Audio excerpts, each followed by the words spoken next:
Become a man of distinction with Rugged Evolution Beard Care. Order our scented beard oils and beard balms to help you maintain and grow the perfect beard. Order today. Try our men's care products like the full body exfoliating cleansing bars, body wash, smooth stash, and more. Log on to our website or download our app to place your orders. Rugged Evolution Beard Care. We're your luxury but affordable men's care line. And remember, Rugged is the new smooth.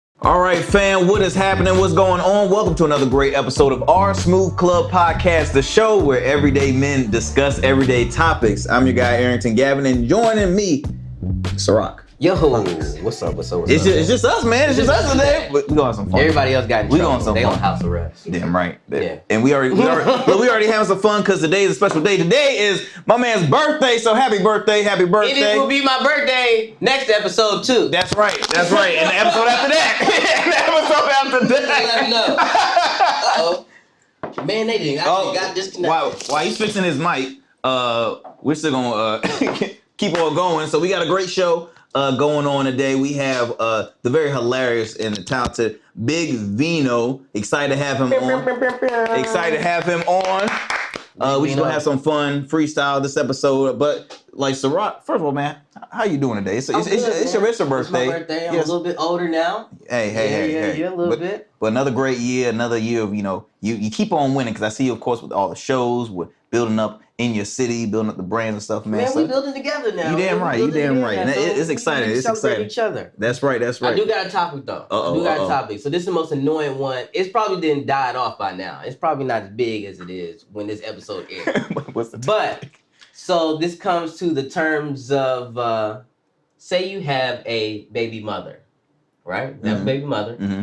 And you're no longer together with that woman. Okay. Right? You have this routine with your son that every day after school, you go and you get him McDonald's. Okay. Every day after school, you go and get him McDonald's. That's just you and your son. That's a lot of McDonald's. That's a lot of McDonald's. Every day, that's a lot. Yeah, right. He's gonna be right, but we're not gonna address those cholesterol problems later. Exactly.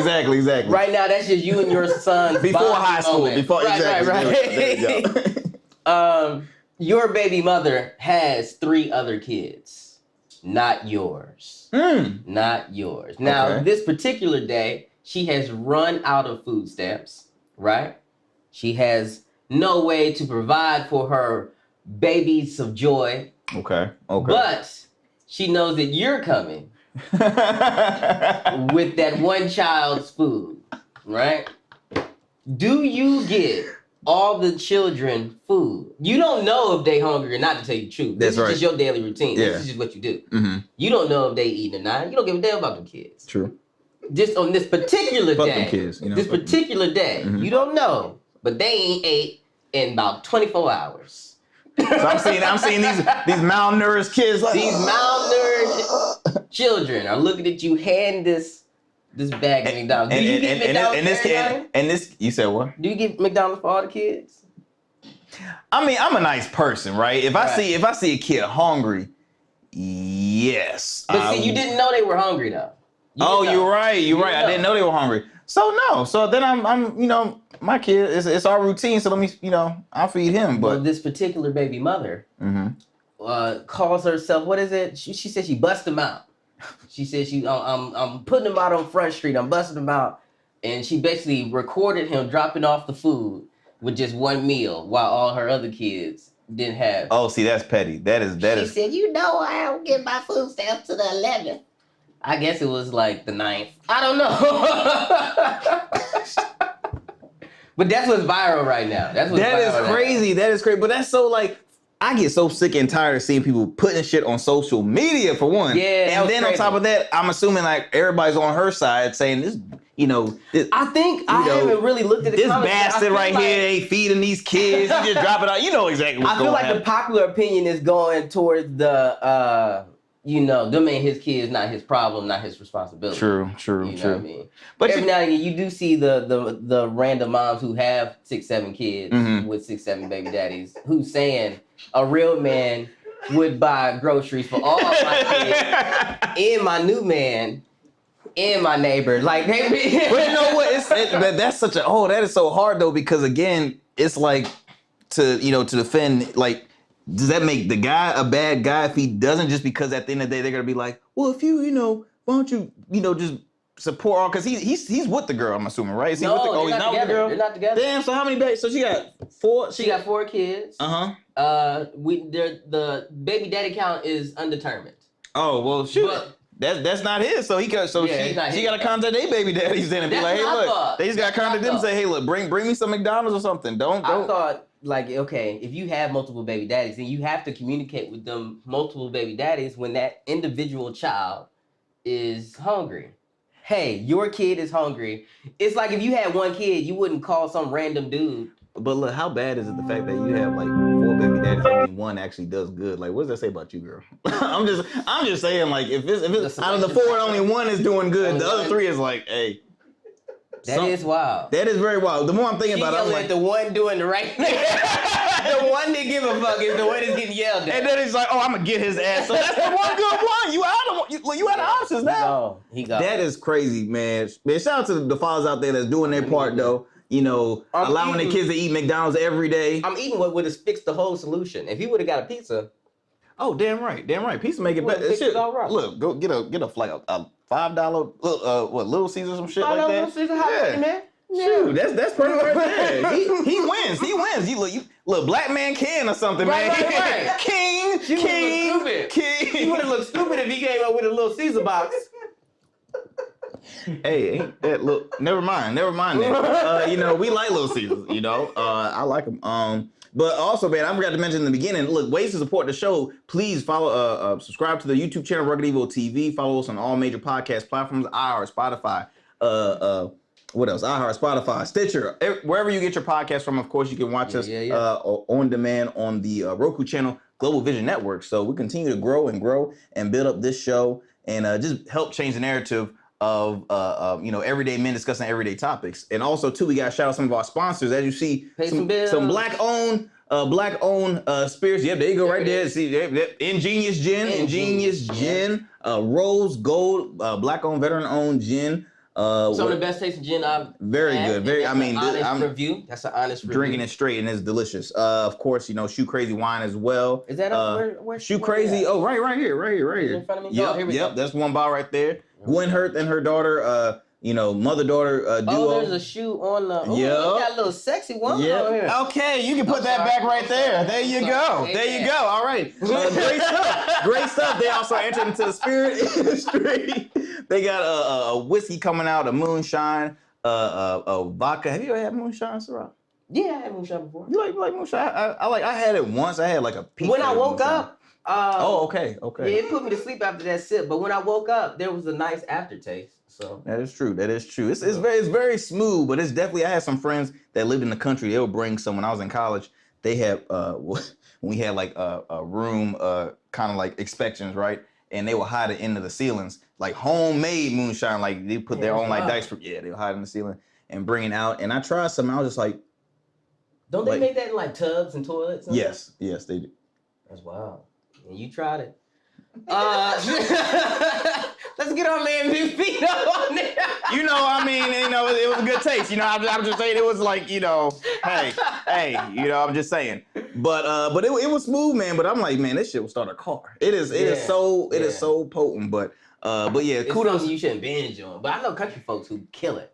Yeah, and it kills their teeth too. Teeth be dropping out one at a time after they. Oh, sir, what? The cocaine. The last time I saw you, that ain't the drink. That's them drugs, nigga. That's them drugs. Man, but yeah, we got Hey. We encouraging you to get better. So it's okay. We in there for you. We support you in your journey to recovery. Amen. So yeah, man, that was a good topic. Look, it's funny. I was reading a story on how the NIL is like a big thing. The name, image, and likeness still going on right now, and it was always about mostly for the collegiate students, right? I was reading an article about a high school recruit. I think he's maybe a junior. Well, he's a senior entering in the school, but he's still like one of like ranked top 5 recruits in football. Dude signed like a $9.5 million NIL deal with the business, and I'm just like, holy crap! I'm like, wait a minute, he hasn't even shown what he can do on the collegiate field, but you're just going based off high school. We having so many like young millionaires, man, and to the point I'm like, I want to like just check my grades to make sure, can I go back to high school? Remember how frowned upon it was for a person, like an athlete in high school or college, to even think about making money? They used to flip out. And you think like, all right, where's the money going then? In my high school, Hazelwood East, man, these people, Hazelwood East, Alden High too. Oh, and I traveled a lot. Oh, that's a lot of high school. Yeah. I was a troubled child. These are football cities, right? These are football crazy cities. They pack the stadiums. They pack them. You know what I mean? Yep. People go crazy to watch these kids play. Where does that money go? True. And then you go to these kids' homes, and they are basically struggling to find a sugar sandwich. It's like, I was watching a high school game on I think ESPN. It was out of Texas, and like you said, the stadium wise, I thought it was a university. I thought I was watching college football, but it was a high school. High school, and one of their head coach was actually like the highest paid high school coach. I think it was a public school, and he got 6 figures. I'm like, in high school, and it's again, like you said, where does that money go to? And you see the true talents, and it kind of just ties on from like in college. You see the same thing in college, and you see the same thing in high school. And some of these kids aren't good enough to advance to that next level. So why not maximize that opportunity? If you can make some decent money in high school as a player, knowing you're not going to make it to college as a player, why not save that money and put it towards your college? It's the smartest investment. Same for if they, they're in college and they, the opportunity to go in the pros is looking real slim. At least they can build some stability right there. It's perfect. What they have. And it's well needed too, because at the end of the day, they have to pay these guys that are making money for their universities, for their institutions, whether it's high school or college. And I read that, I'm like, $9.5 million. I'm like, damn, I wish I took sports so seriously. I didn't take sports seriously. I was the guy who wore the jersey to get staying on the sideline. That was me. I look good. Look, I'm just doing this. Let me tell you something. I realized, I was speaking to one of my boys, one of my teammates, and I'm like, bro, you realize like when I always see like a past teammate that has already graduated comes back to watch one of our college game, one of our football games, and I'm like, when they were playing with us like on the same team, we were still on the sideline. They graduated, they come back to visit. My ass is still on the sideline. What did I say about it? like they. I'm like, what's going on, man? What's going on? Still on the same position, same number. Doing the same thing. Hey, my jersey was clean after them games. I never had mud on my shirt. I had to pick it up and be like. What though? The after parties I had, all the women know me because I just felt good. Everybody else was funky. You ain't had to hit the showers after the game. Everybody else had grass stains on their elbows. I kept my outfit under my pants. Took them off. You ready for the party? Yep. You ain't gonna be on the bus? Nope. I'm good.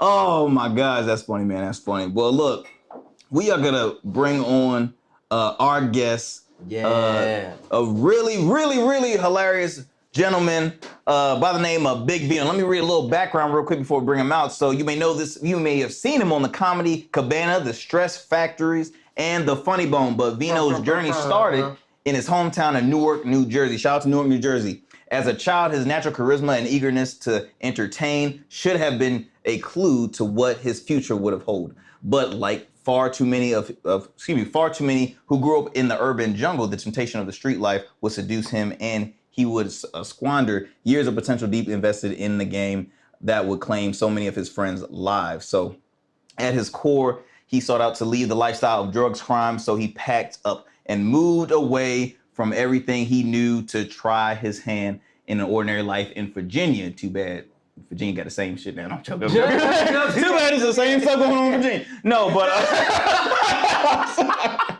too far, too soon. All right. This is pre-recorded, so we getting pretty good. I tried. I practiced that one this morning. So adjusting to his legitimate work was harder than expected, and Vino soon found himself itching to get back in his old ways. That until an old friend reminded him of the time he joked his way out of a gunfight. That thing, when I read this, I'm like, whoa. That's a funny mother. Wow. Hey, that is out of a gunfight. He learned to use his sense of humor and street savvy to navigate through life. Why not take those same skills to the stage? Ladies and gentlemen, yo. We bring to you Big Vino. Where he at? He leave that he didn't like the entrance? Dang, man. That's embarrassing. He left? Is he still? Oh, there we go. Okay. There he is. I thought I had to get mic'd up. Hey. Oh, that's right. We got to mic him up. Oh, so why you mic him up? Why you get mic'd? Yeah. What's going on, sir? Years ago, I seen Big Vino perform. Somebody had him on the show. I forgot what place it was at, but it was somebody else's joint. Somebody had him on the show, and I thought he was one of the dopest dudes that night. And I don't even think he got paid for it. Wow. And I said, God, look, and I think the very next show I produced, which was at Montego, was it Montego Island? Montego. Yeah. Montego Island, the very next big show that I had him right there front and center. Like, I say all the time when I was honored to be invited on your show in your city, please support in your city. There we go. When I was a guest on your show, and then you had the deep with all your friends in comedy, Vino being one of them, and I'm like, who is this dude singing about chicken wings, man? I mean, he made into it just a perfect song. Like, I'm like, damn, this is I wanna buy this album right now. Like, it was perfect. So check, I'm good. So when I hold on, real check. Hot. Yeah. The way these digging talk is irrelevant. I heel kick Troy's Achilles and I shoot like Legolas and fly around Earth on Pegasus. The throne is for the taking, so I'm sending these messages. No belligerent talk, the cup is half full with a measurement. The way I'm work these bars and it's like I had a regimen. The boy rock solid like sediment. 10 years till they see the legacy. I don't like bygones, be bygones, cause by then the time's gone. New to the game like Zion. One push of a button, niggas is. I'm a master of my mind. Manipulate the masses with motivation to move. This is the only chair I'll volunteer to sit in. Spinning and spinning. Each loop past the mirror, I see a better me. In true destiny, confidence is key, so these 2 week cleanups won't be memories. Hey barber, do you think it's possible to reshape the temple that holds my thoughts? Shape up in the hub makes me bold my walk, cause sometimes a lineup could be your savior. Do you think it's ironic that I can monetize my work when I stick to the master plan and get my taper? No more thoughts of getting burned by the system, and this new product doesn't burn my taper. Thank you. Let's normalize uncovering our bodies from that sheet, and we look stunning when it comes off, cause we are masters of our mind. Manipulate the masses with motivation to move. Each cut allows more and more room to grow. Okay. There we go. That foundation is crazy. Yeah. I'm like, he's gonna play Lego. Man, but after seeing him sing that, man, I'm like, this dude is truly talented. And I mean, since then, I've always run into him at the Funny Bone about Fiancé. Now we've enjoyed some great shows, seeing him. We supported his the Funny Bone. Hell yeah. I love it when I see him. I'm like, all right, I'm gonna do some new shit. Yeah. He's in the crowd. I'm like, he don't want to hear that same shit. Man,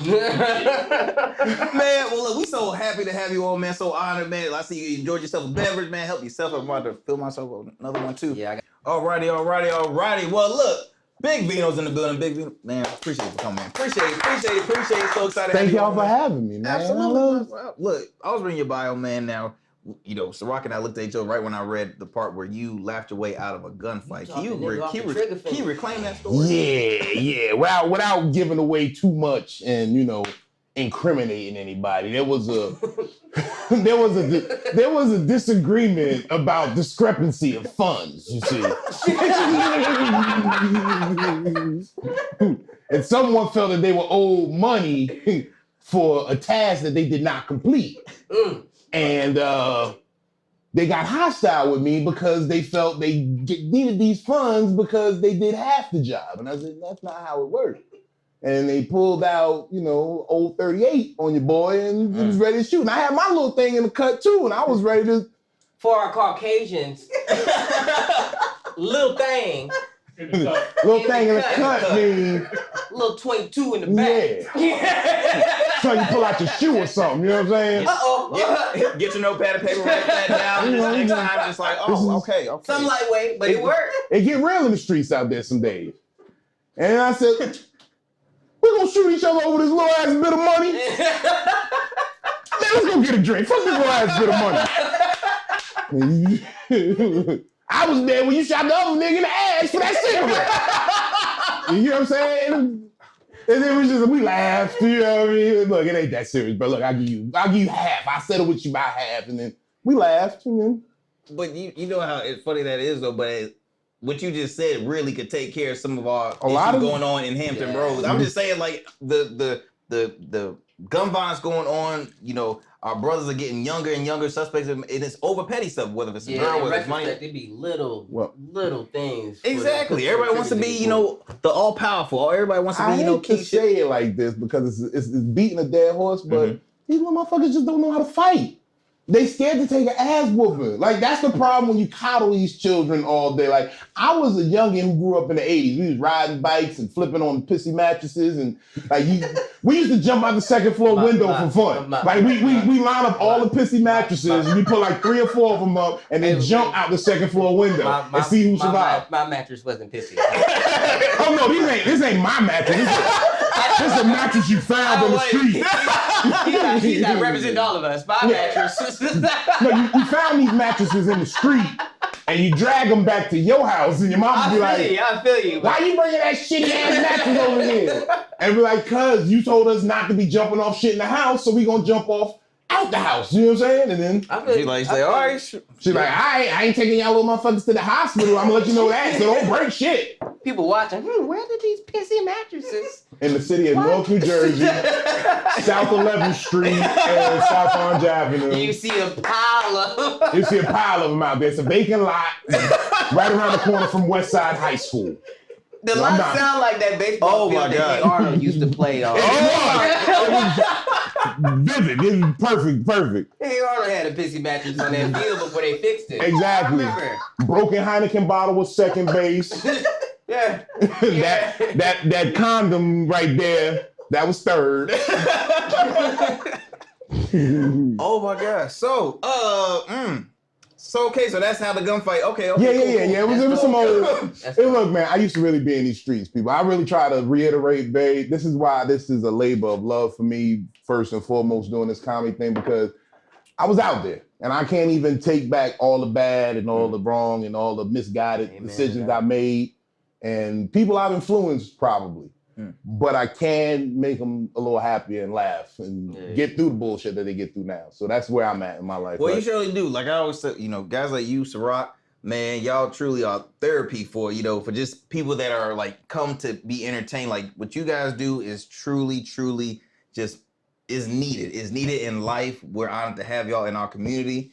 Man, I want to talk about your the first opportunity that you had to really hit the stage and you say, you know what? This is my journey. This is the start of my journey right here. Well, my first time ever touching the stage, it was a full house at the Virginia Beach Funny Bone. It was a competition called the Clash of the Comics. It'll be coming back soon. If y'all amateur comedians out there want to test y'all skill, they give you 5 minutes. Don't go over that 5 minutes. Don't go over that 5 minutes. Lights off they did that to me. They did that to me exactly. My first time, dude. It was like your first time getting pussy. It was so good you thought you was gonna be in it forever. Yeah. You know what I mean? You was like, I'm here forever. This is where I want to be. I want to be nowhere else. The dude who was hosting, he turned the lights off. The dude who was hosting, man, I kind of liked you too. Oh well. Yeah. That's how it be. I was rocking. The crowd was feeling me. They was like, "Oh, this big motherfucker funny." And then boom, I was just about to tell them the big joke, and it was like, "Yeah, lights off, the mic don't." I'm like, "Oh shit, I done." They done turned the mic off. Yeah, it turned the mic off, lights off, everything go completely back. You like an asshole, especially because they videotaping your first set. So so it's just like you be sitting there looking at the DVD and people watching like, "What happened?" $5. $5. Yeah, get the lights cut off on you. I still got that. Yeah. But no, the funniest part about it was the next motherfucker up, they started booing him and they were like, "Bring back the big nigga." And I was like, "Yeah, this is where I'm supposed to be right here." Damn right. This is where I'm supposed to be. Funny story, I watched that nigga drive out of I thought he was gonna kill himself on the highway that night. Cause I saw him leaving the car. Yeah, he was at the red light and I could tell he was on the phone cursing somebody out like, "They booed me, they want this fat motherfucker back on the mic. And then, I can't believe it." I'm like, he gonna hurt himself. That's sure. I hope to God I don't know who this is. Oh, you know it. Can I say his name? You can say his name. Yeah, we gotta chill. Say it, I don't give a fuck. What you gonna do to me? I laughed my way out of a gunfight, nigga.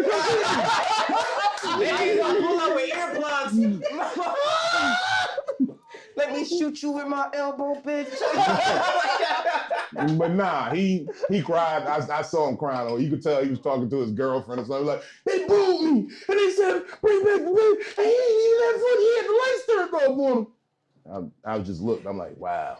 Dang, so that comes to another question. Like, have y'all? I mean, I'm not sure both of y'all that's being stand up. Have y'all ever had a night that you bombed? That's like, damn, I'm not returning at all.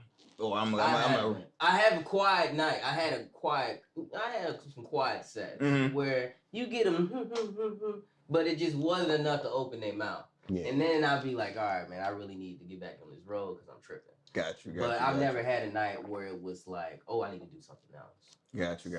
My ego gets me in trouble sometimes on stage. Because and it's real, this is real talk. I've sussed out like what breeds bombing on stage. And your ego does it most of the time. It's so I'm gonna give you the last time it happened to me. It was like 2-3 years ago. There was a comedian on a show, and the motherfucker did my jokes before me. He did one of my jokes before me, blew a whole premise, and my ego, instead of just doing other jokes that I obviously got in my back pocket, being mad at this motherfucker wanting to fight but can't be that person, I said, "I'm gonna fucking do my joke anyway. I'm so funny I could do my fucking joke anyway." So you repeated the same. And I repeated the shit. That's a bad idea. It was a little different because he paralleled it, but it was basically like the people was like, they sussed out the parallel. It was like, that's basically what the last guy just said. And I'm like, and they're not gonna hear, yeah, he stole my joke. Like, that's why he before me in the lineup. Like, I'm the, you know what I'm saying? That is funny. But they don't hear that. So you gotta learn to adapt and then smack a motherfucker after the show. Like, "Hey, motherfucker, stop doing my jokes, bitch." Like, so that's when it gets you in trouble. I feel that's the ego. Like you just, because most of the comedy is just reading and recognize. Like that's why I like to walk through the crowd or look at the crowd before because you can kind of sense when niggas going through, his baby mom, they was bitching right before she got out of the car. She was like, "I feel like it's funny you could get new Jordans every week, but you can't sit us front row." Like, it'd be shit like that.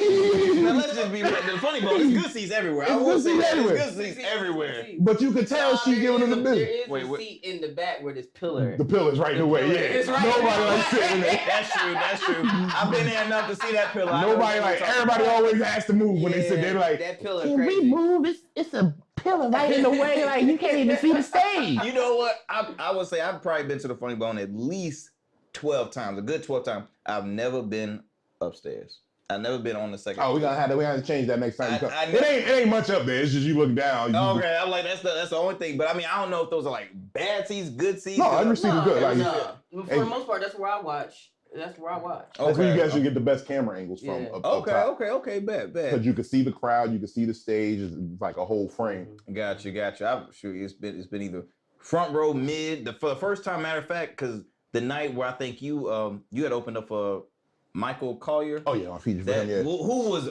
hilarious. Now I always knew he was funny because I mean I've seen him in he had damn, what do I want to say, like he had like features in films. Like he was never like the girl. I remember he was in Norbit. He was the barber in Norbit when that fight scene when they were fighting. Oh yeah. He was in that. He was in some other stuff, but I've never seen him stand up. And I knew he had like his social media, like his morning show on his social media.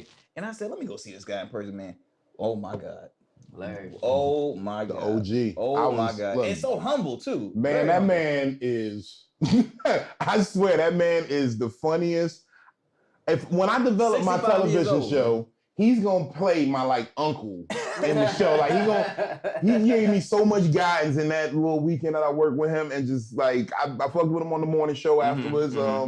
Like he just gave me so much info and so much like inspiration, like because I struggle with this shit sometimes. I'll be like, yo, these people don't really like me. They ain't fucking with me. Like I ain't where I need to be. But then I realized I'm only 5 years into this shit, so it's like, all right, give us some time, Vino. But then someone like him comes along and co-signs on what you're doing. I gotta brag on real quick. He says that. I was about to say, he says that, but he's in the circles of some of the most veteran. You know what I mean? Like every time I'm at somewhere where it's like some high level people, he's there. So it's not like I just said Michael Collier. Just people, hey, look him up, Michael Collier. But who's some other greats that you have opened up for? I gotta put out there. Man, look, why you do that? I'm gonna give him some ice a little bit. I gotta. Yeah. Oh, I appreciate it. I got a couple of people.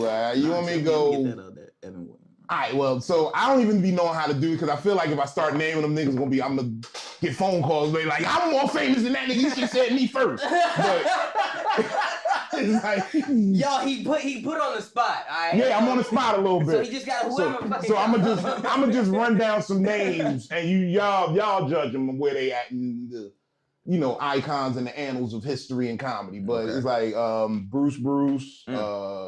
Gary Mitchell, Carlos Miller, Finesse Mitchell. Heavy hitters. Clayton English.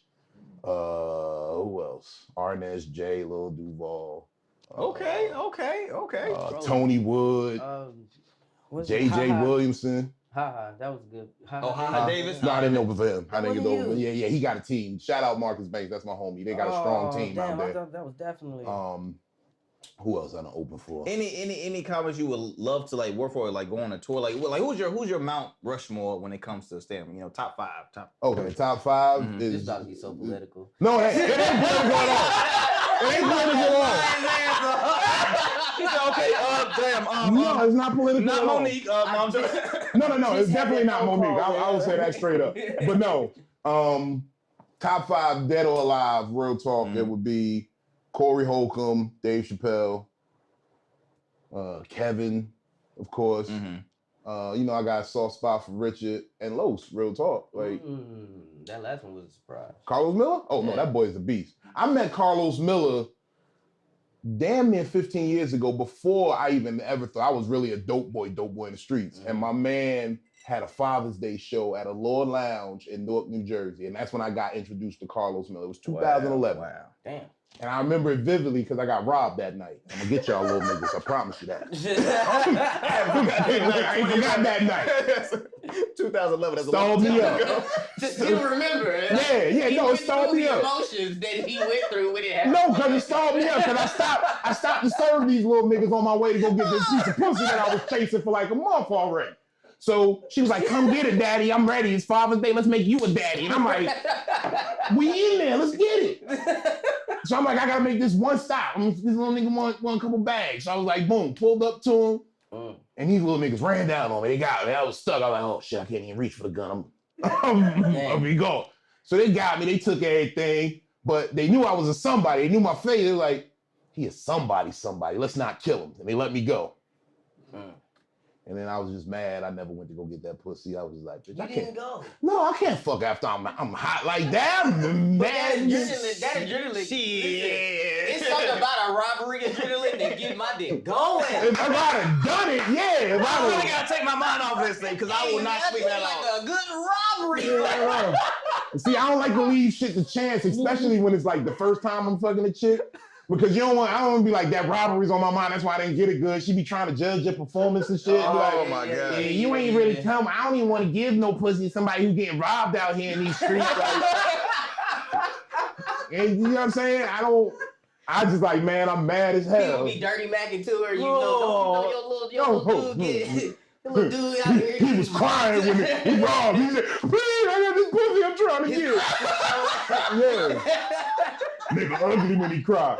Snot only come out the left nostril when he cried. He ugly nigga. And I don't need that in my life. So sometimes you gotta go home and know when to take the L. Right on. Look, this night can't get. I gotta got there. The way that night was working, I'd have got robbed. What you was about to say, that's my mindset. Night can't get any worse. I might as well keep going. No. The way that night was working, I'd have been robbed. I probably would have gotten gonorrhea or something, and then this bitch would have been a bum ass mother or some shit like the McDonald's bitch, and then I'd have been in line. So like, bitch, no man only like nuggets. I know what my son like. You know what I'm saying? Oh my God. And first of all, before we go any further, I want to address that man because I want to salute you, bro. There we go. You know what your son like. You saw he showed up. Clap it up, man. He knew. Because a bum ass daddy would have showed up with a Sprite with light ice or some shit. He showed up with that orange drink. He know Junior like that high C. That drink don't come. That size don't come with what he ordered. He upgraded the drink. I ain't gonna stunt. He only ordered that nigga a McBundle. That was a $3.50 McBundle. I seen the bag couldn't have had more than a small fry and a McDouble in it. That was a McBundle. And he threw in $1 for the soda. He ain't spent more than $5 on that meal. That's why y'all was setting him up with that $5 hot and ready because he ain't had that much.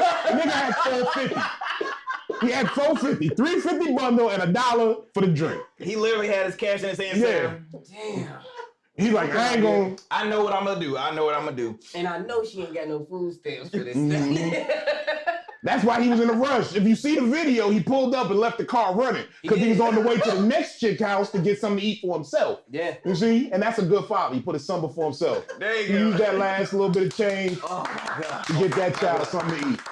Woo! Man. But that's what I think about when I go to sleep with women. Damn, this bitch gonna be a bum-ass mother, ain't she?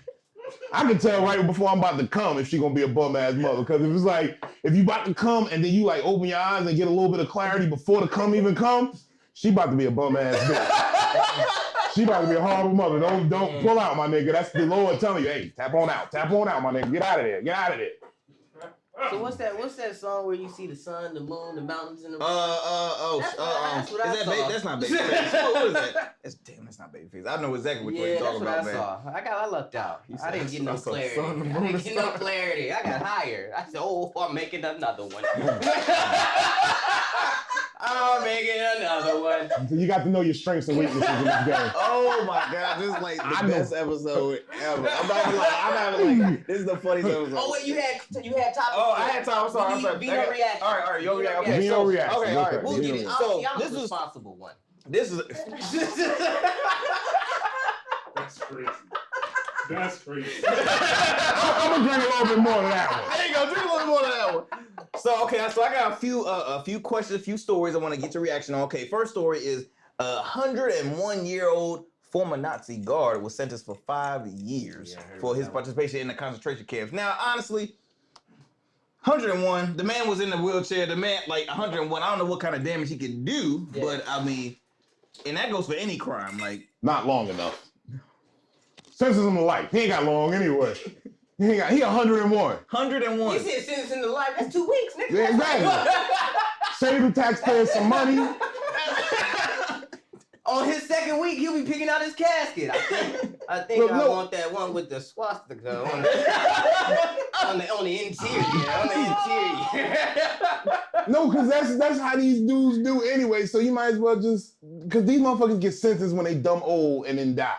Yeah. So why is we sitting there hitting them with these hard figures? Let's just hit them with some arbitrary shit, life, and then will you see how long your sentence is? You know what I'm saying? It's like a choose your own adventure book. You know what I'm saying? Like life. Your choices while you in jail will determine how long you'll live. Exactly. Like, do you even put them in a cell, or do you just put them like in the lobby? Like, you're gonna sit here. When I first heard about the story, I thought to myself, all right, put it in something that I can relate to. If I found out that there was a slave owner still around, like my next door neighbor, would I slap the shit out of him? Yes. So put that nigga in jail. Yeah, no, and you gotta up the ante a little bit. You gotta be creative. You put him in jail and never lock his cell. Do you like your next door neighbor? I feel like Never. your next door neighbor. Never lock his cell. Let him walk around free. Let him say whatever he wants to the other inmates. Let him say whatever. The man wheelchair like saying, yeah, let him roll around. You ugly nigga. Yeah. Let him say whatever he you wants. laughing too hard on that one, Mike. You laughing too hard on that one, Mike. You laughing too hard. All right. But no, I'm like, dang, man, I'm like 101. I'm like, okay. Throw him in jail though. For real, throw him in jail. Absolutely. Okay. Next one. I was talking to Ciroc about it earlier. So a lady is admitting that she is sexually attracted to fences. I'm talking like wooden fences. Now, should we judge and say, okay, this girl is going through something, or just say my initial reaction when you said that, I was like, Denzel was good in that movie though. That's what I thought. That's what I thought initially. I said, Denzel was good in that. That was a good ass movie. That boy was great movie. It was a great movie. Like, it made me want to be a better man. I didn't watch it. I don't know. Oh man, you gotta see that. You gotta see that, man. I'm sorry. Denzel's son pushed him into that fence. Denzel was like, oh, this Buddha that lip kind of curling. I didn't watch Fences. For some reason, when you say it, I think of the movie, the cover Moonlight. So when you say Fences, I think of the movie cover Moonlight. You see, Moonlight, that got me scared to walk barefoot on beaches. No, because y'all never seen Moonlight. It's a scene where they was jerking each other off in the sand and the nigga nutted. He wiped his hand in the sand and shit. And I was like, oh, that's why I be stepping up. And that's when I got me some motherfucking water shoes after that. Get these fucking water shoes. These niggas is wiping. Water shoes be either pink or blue and black. Yeah. You only get 2 options. You only get 2 options on them shoes. These niggas wiping nut in the sand. I'm not off it. That's why I be at the pool nowadays. Oh. Shout out to the pool. My head hurt. But yeah, that bitch, she look, bitches be in the different shit. Oh, I got a girl who only likes me to fuck her when I talk in a Jamaican accent. So. Are you Jamaican? No, not at all. Not at all. There's some around Newark though. Yeah, there's a lot of Jamaicans around. No, but she thought I was Jamaican because I be mowing the lawn barefoot. So it's like, no. Yo! That's how you make your feet strong. That's it. Roll the credits. Who sponsors? Yo, brought to you by G's Chins. Shoe shoes. Roll it. It's over. Roll it. You ain't never mowed the lawn barefoot? That's how you get in touch with your land. Like, no. I feel like the first niggas who got their 40 acres of the mule plowed the my grass, so that shit, get splinters. See, we water my grass. I got that good grass. Carolina bluegrass in my backyard. No, I got crabgrass, man. Kentucky bluegrass, whatever it's called. Bro, this is, you know, it's your birthday, but this is like a gift to me. This is the best episode. I'm telling you right now, like when you text me, Vito was gonna be on the show. Shit. Oh, I said, no need to plan. No need to plan.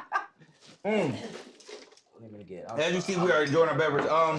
So I'm not going. I had a few more questions. Yeah, me another one. I'm with it. I'm with it.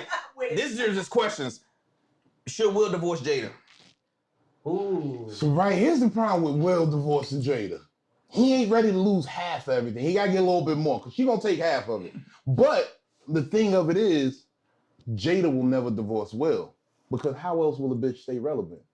She ain't gonna let him go. She can't stay. What was the last thing she was in? The Matrix.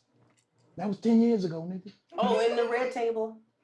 But that's only relevant because she talks about Will all the time. On Facebook Watch. Yeah, so it's not about Will divorce Jada. Will Jada let Will leave? Because Will want to get out. At this point, I feel like, all right, half that's the deal. That's the deal. If I can get away from this man. That man, you seen the last video? He was like, stop, I make my life or my content online and you're violating my space. I just want you to get the, like, he's an abused nigga. He's depressed. I mean, what did Johnny Depp do? Not Men Too. Men Too. Men Too. Johnny Depp had bitches shitting in his bed. Amber Heard, I couldn't find any. I couldn't find any. I told myself I was gonna come back with some Amber Heard, content. I'm like, we were trying to figure out what else was she in. No, that's what all we could name was the Aquaman. Yep. Look, we have to break this cycle of niggas making bitches relevant because that's what be going on out in the street. We need a signal. What's Johnny Depp? Which finger is he missing? We'll hold up. Which finger is Put like the Johnny? bat signal in the air, just gonna make it to it. And then so we'll just hold it up and then a 2, and it would be like men 2. Which finger is Johnny missing? Do we know? I don't know. Do we got a whistle like the Hunger Games or something? Man, I gotta be careful with what signs I throw with my fingers because I got beefs with like 7 different gangs. I'm not even sure if I should be wearing this color shirt right now, to be real. Because I knew some Latin King bros back in the day. Man, look. We've enjoyed it. Man, look, I've enjoyed being here. We've truly enjoyed. You're always invited, man. Look, what do you have going on? How can we continue to support you? Yeah. And what do we got? Talk your shit. Talk my shit? Yes, okay, you know I get yes. rap promo style. No. Fuck you, bitch. No. Fuck you, bitch. No. But anyway, no, I got a lot of shit coming up on deck, man. Look, July 22nd, 23rd, if you're in Virginia Beach area, I'm going to be featuring for Rodney Perry at the Virginia Beach Funny Bone. Come check that out. We got 4 shows on that.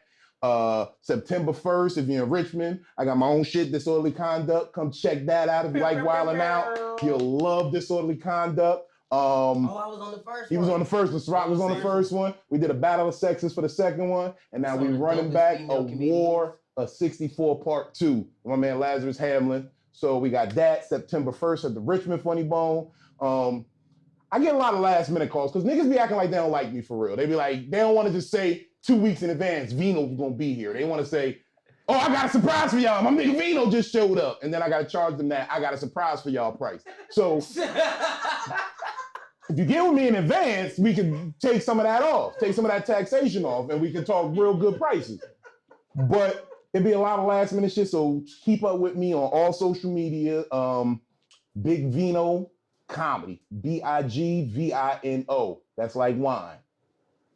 And comedictherapy.xyz. Not .com.xyz, because we get the last laugh, always. And I just gotta, I'm honored to announce that Big Vino will be headlining the 2nd annual Laughter for Tomorrow's Future Comedy Show. That's right. For the Revolution Foundation.